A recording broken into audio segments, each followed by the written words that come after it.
Some lovely singing there to prepare us for our message today. The title is The Person Behind the Face. So I have a small activity for us just to get us into the spirit and to lead us towards my main point. So what do you see here when you look at this image? What do you see? Anyone want to put their hand up? What do you see? Wrong, number wrong? And it could be a rabbit or it could be a duck. Okay, there you go. So, hands up if you see a rabbit first. Okay, 3 people. And so I assume the rest of you saw a duck. Okay, hands up if you can see both if you concentrate. Hands up if you just see nothing and are really struggling. Okay, perfect. Okay, how about this image? What do you see when you look at this? When you look at this optical illusion? Okay, so Marina sees a British woman with the feathers on her hat. Is she facing away? Yeah. Okay, hands up if you see something else. You don't see a British woman. Pete, what do you see? Elderly lady. Good, you see an elderly lady. Perhaps her nose is here, her chin's there, and then this is her hair on her head. Hands up if you just don't see anything. Okay, good. Oh, I'm joking. Okay. Alright, what do you see when you look at this image, this optical illusion? Two things again now. Okay, Sam, what 2 things do you see? Like someone playing the saxophone and then a lady. Okay, so you might see like a silhouette, black and white silhouette of someone who looks like Marilyn Monroe, or you might see what people might describe as me from the side playing a saxophone. So the point of this activity is that things aren't always what they appear. We can look at the same thing, but we'll have different opinions and we can see different things. So these are just some fun little optical illusions that I used to do with the children in school, and they used to love it. So things aren't always what they see. We might see the same thing, we might have the same experiences even, but we take something different away from it. As it's November, I think this story is very fitting. Remembrance Day is coming up, where we remember our armed forces, the soldiers and men and women who gave their lives and who continually give their lives for a good cause so we can have freedom and justice in the world around us. And this story is from 1995. There was an American soldier who was fighting on the front line. A bomb exploded just behind him, and some shrapnel got lodged in the back of his head, just behind his ears. The surgeons worked tirelessly on him. He was on the operating table for many hours, and they removed the debris from his brain. All seemed okay, but they weren't completely sure of the effects of the debris that was lodged in his brain. So anyway, he was sent back to America then, and his daughter and wife came to visit him. You can imagine their relation, not seeing their husband for many years while he was fighting on the front line. And of course he had the weight of the horrors that he saw in World War II, the atrocities, his friends dying, his comrades being blown to pieces, fighting this ongoing war which seemed endless, with allies and Nazi powers almost on their knees. So when he opened his eyes, he could not recognize his wife and child. They both came to see him once he awoke, and he had memories of his wife and child, but when he looked at them, he just could not recognize them. He was not sure who they were. And this phenomena is called prosopagnosia. It was first recorded about 1,500 years ago in the Middle East, and they thought that people who were suffering with this, what we call face blindness, were possessed by evil spirits, where they would forget people they saw. But we know that this occurs when a part of the brain is damaged and injured. And what this causes is that you can see someone and you just do not know who they are. You cannot recognize their face. You cannot put the emotions you have for that person onto the face and on the person you saw. So this American soldier, he knew he had a wife and child, but when they came to visit him, when he awoke, he just did not know who they were. And this compounded the horrors and the fear and the terror which he encountered during World War II. It's really heartbreaking to think that he woke up on this operating table carrying the weight and the horrors of losing his friends and comrades, and then wanting to see the comfort of his family, but unable to recognize them. So people who are suffering with face blindness, they come up with strategies to try and remember the people they see.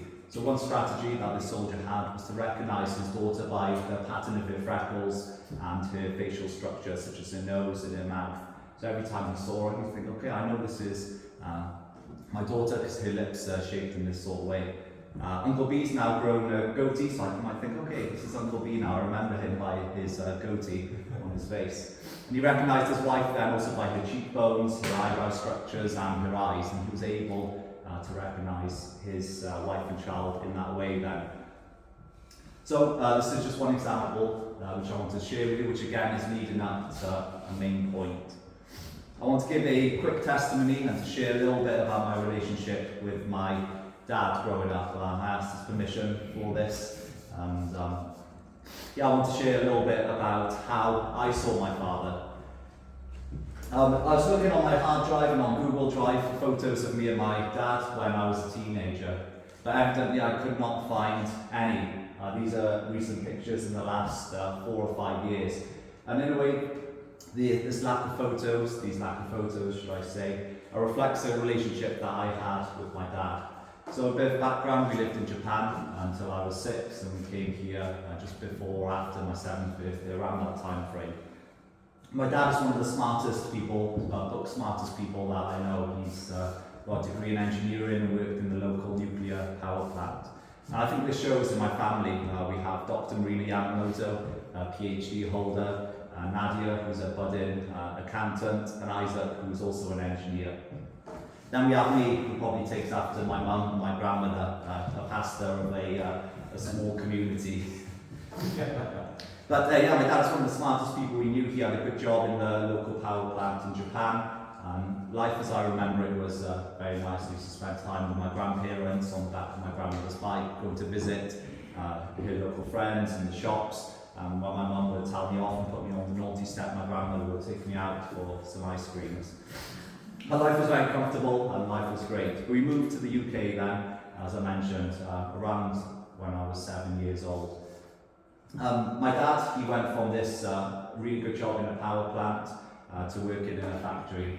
And my dad, for as smart as he is a very stubborn man. He worked in America, he knows English, but in a way he refused to fully integrate with English culture and to learn English to a level where he was able to achieve his full potential and use his technical and academic knowledge. So my dad worked in Molotech, which is a factory that produces car parts, as a line operator for many, many years. And growing up as a teenager, this really frustrated me. When I saw my dad, if I'm honest with you, I thought my dad was not a real man in a way. I thought, this is such a smart man in front of me, this is my father, but why is he working in a factory? And I must admit, I was a little bit embarrassed of this when people would ask, so what do your parents do? And I'll say, my dad works in a factory, but actually he's a really smart man, works, in a power plant, and I'll tell this whole story, the background of it. But when I saw my dad, I was a little bit disappointed in a way. I thought, he's working in a factory. My family have always been very open about money and our finances growing up. Maybe a bit too much that we were aware of our money coming in and out as children. And something that used to frustrate me even more was when I compared myself with my friends. My friend's family were also very open with money about him, and they said to him, we save up all your child benefits, and then on your birthday you get that lump sum. And after your birthday to Christmas time, we save up all your child benefits, and then you get that lump sum for Christmas. Whereas my family had very strict budgets. Okay, you've got £10 to spend for your birthday. Okay, £20. And we try and make the most of those budgets that we set. But growing up in a Welsh society or in a Western society, everything is very commercialised. As a child, you compare yourself, and we live in a very commercial society, very materialistic society. And in school then, I used to really not enjoy non-uniform days you can come in your own clothes. At the time it was, what football boots did you have on, your what football trainers. Maybe you remember Sam, the total 90s, with the silver at the back and the black in the front, or the Adidas Predators, the red ones. They were very fashionable, but I never had those. I was having the Fila trainers on, or some trainers from the charity shop. I used to dread, these non-uniform days, because I always felt like my wants weren't being met. And it's important that we identify a difference between wants and needs. I felt like my needs weren't being met, when my parents fully met all of my needs. I was always clean clothed, though admittedly lots of the clothes were hand-me-downs or from the charity shop. But when I reflect back, my spiritual education was fully met. If I wanted to go to a workshop or go to Champion, my parents never said no. They always found a way for me to do those things. Also, they invested a lot in our education and in raising us properly. I remember one time as well, I asked my mum if I could have a Chelsea football top. I'm a big Chelsea fan, and again, at the time in this football culture growing up, it was really important that I had this Chelsea t-shirt. And she said, okay, what's it like? I said, it has an auto glass sponsorship, and there's this line on there, and it's blue. She said, okay, and a few weeks rolled by, she said, okay, I think I've got you a Chelsea football top. She said, bear in mind, it is from the charity shop, and it is good condition. It was blue, but can anyone guess what football team it was? No, that would have been better, to be fair, than what I received. Everton. It was Everton. It was Everton's football top, and my mum was so proud. Look, I've got you this football top. It's blue. I think it's the one you wanted. At the time, I must admit, I was very disappointed. But looking back, I should have treasured that football top. That was the heart of my mum to go out. This middle picture here was taken a few weeks ago when my dad was holding our baby, and I was just listening in to the conversation he was having with him, and he was bouncing her up and down. He was telling her how much he loved her, how much God loves her, and how he wishes that she'll grow up and be successful and heal well and develop into this lovely child. And I was so moved sitting there listening to my dad interact with my daughter in that way. Because I saw my dad in a certain way growing up, I feel like I missed that entire side of my dad. So going back to these images, I thought I saw who my dad was. So I was looking at my dad and I was just kind of focusing in on the things he was doing. And my point here is that I was not looking at the person behind the man I was seeing. And I was completely missing his heart, his intentions. Actually, my dad's heart was to come to a different country where he couldn't speak the language properly, to probably please my mum. You can probably ask her the story behind that. But moving to a new country, going from a skilled job to an unskilled job, doing shifts as well, day in, day out, mornings, afternoons, nights, working a minimum wage, trying to provide for his family. That was the heart of my dad, which I completely missed because I was looking at who I thought I saw, which was a factory worker who was trying his best to provide for his family. But I completely missed the heart and the love and the desires of my dad because I focused in on what I thought I saw. And this was really beautiful when I saw my dad interacting with Eris. The love he had, the compassion, and just how tightly and warmly he was embracing me. I felt like I'd completely missed this because I focused on something else. I focused on what I thought I saw. So can we just take a moment to maybe think, is there people in our lives or God in our lives, where we look at them, but perhaps we're not seeing the whole picture. Perhaps we're not seeing the heart, the motivation behind that person. So what does that mean for us then as people of faith, people on a spiritual path? With the person next to you, can you just ask them, what are these four images, first of all, and what is the theme that links these images together? So what are these four images and what's the general theme that links them together?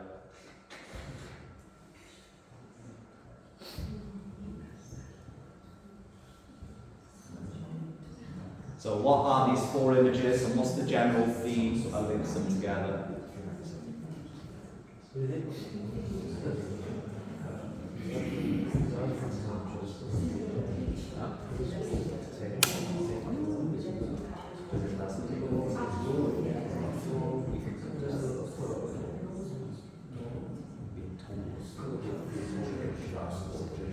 Okay, you're smart people, so time is up.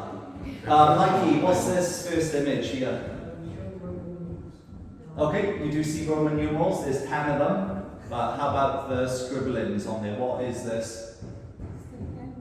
The Ten Commandments, super. This image on the right, top right? No, not quite, it's in Rome, very impressive structure, one of my favourite places to go. St. Paul's Cathedral in Rome. Okay, bottom left. Title. Good, tithing, donations, bottom right. Yeah, judgment, or again in the court tabs. And what's the common theme that ties these four images together? Laws. Okay, laws, obedience, perhaps. Religion, excellent.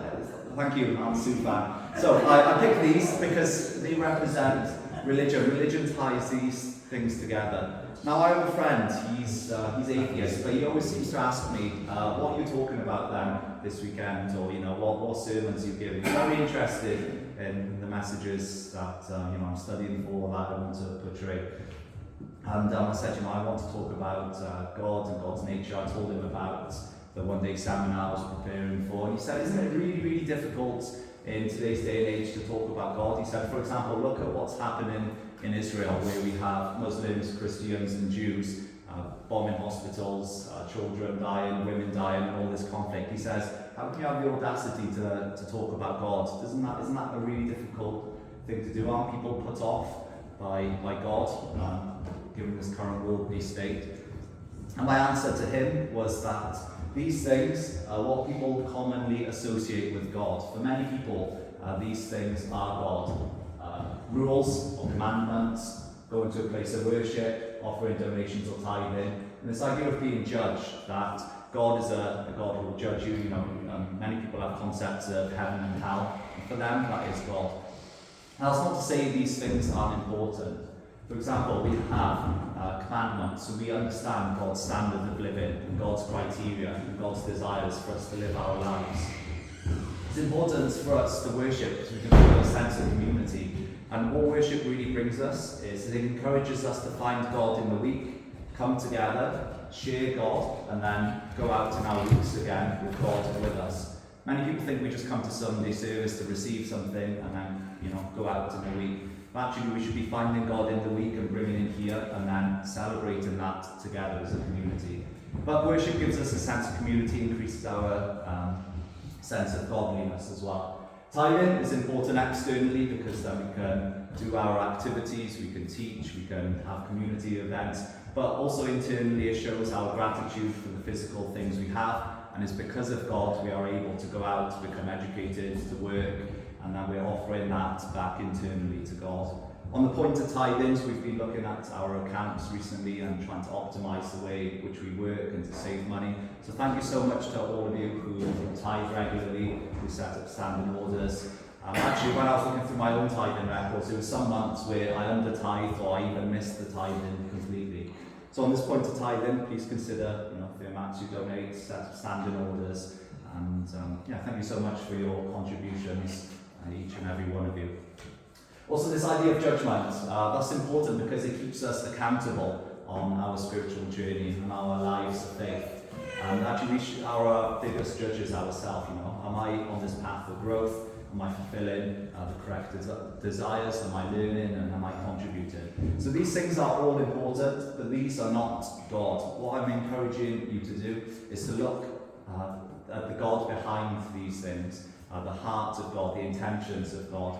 As Uncle Ron mentioned, Mother's really pushing us to look at the ethos of God and the ethos of each part of the divine principle. What is God really trying to share with us?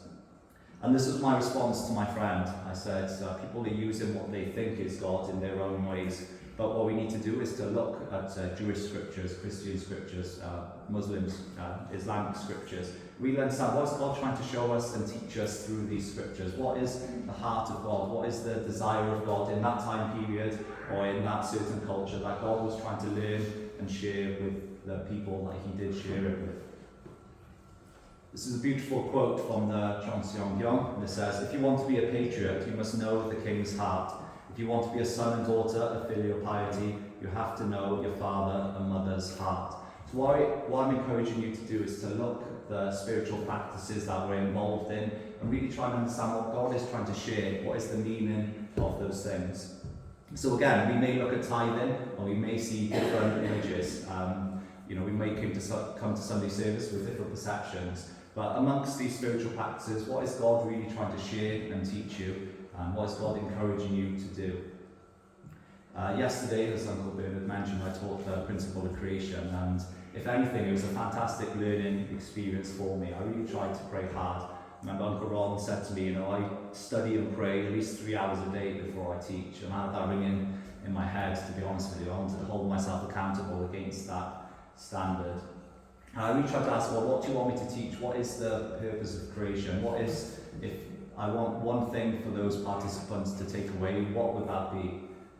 The answer I received was that God is alive. God is a living, thriving God who's desperately trying to reach out to the people. And he wanted me to share that with those who came yesterday. That God is alive, God is vibrant, and he's desperate for this relationship. So again, for all the spiritual practices that you engage in, your studies, really try and understand what is the heart of God, what does God want me to learn and gain and take away and ultimately share with other people. I just want to conclude today's message by reading Psalms 52 verses 12 to 17, and this is King David's consecration. So after he repented, he's renewing his faith to God, and this is truly beautiful. Let my passion for life be restored. Taste and joy in every breakthrough you bring to me. Hold me close to you with a willing spirit that obeys whatever you say. Then I can show other guilty ones how loving and merciful you are. They will find their way back home to you, knowing you will forgive them. O God, my saving God, deliver me fully from every sin, even the sin that brought blood guilt. Then my heart will once again be thrilled to sing passionate songs of joy and deliverance. Lord God, unlock my heart, unlock my lips, and I will overcome with my joyous praise. For the source of your pleasure is not my performance or the sacrifices I might offer to you. The fountain of your pleasure is found in the sacrifice of my shattered heart before you. You will not despise my tenderness as I bow down humbly at your feet. So here King David is saying, my life is meaningless without you. Let me engage in this relationship with you and let's be joyous together. And other people then can see my relationship with you as an example of how we should live, of how we should be together, God. And he continues by saying then that he understands that his sin had huge consequences, not just for himself, but his lineage. But despite everything he's done, he can sing again with God. He can be fully immersed in God's love and joy.